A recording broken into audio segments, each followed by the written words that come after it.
I like what you just said about in the moment, because there's something can be scary in the moment to call out a behavior, but it's right then that we can have a kind of understanding and have this relationship with a colleague or a boss so that we can work well together Yes. now and into the future. But when we don't know how to have difficult conversations, when we don't address what needs to be addressed, we drive these wedges, which makes it really difficult to collaborate, to Hmm. have fruitful work environments, to deal with the difficulties that arise, which are going to arise. Conflict is normal. We're going to have it. It's not bad. It only becomes negative if it's unaddressed and then prolonged. Yes. Yeah, I would say conflict. It kind of brings us full circle. We were talking about how with the dialysis patient, there was a lot of interpersonal conflict Yeah. rather than inner conflict. There was no conflict about them missing their dialysis treatments.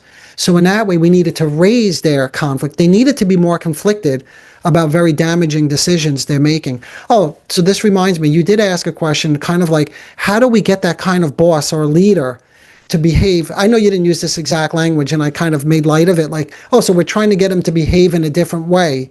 And I mentioned the first step is starting with you, not with him, right? But one way to do that, another way that I was just thinking now that you brought us back to conflict, is this kind of leader may have no conflict at all about the way they treat other people.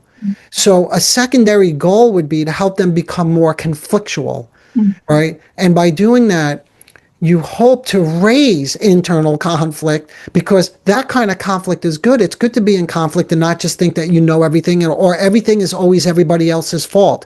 Mhm. Inner conflict is a developmental achievement, to your point. Mhm. And if you can raise their level of conflict and engage their curiosity and get them thinking, well, why is it you think that so many people on your team quit in the last year?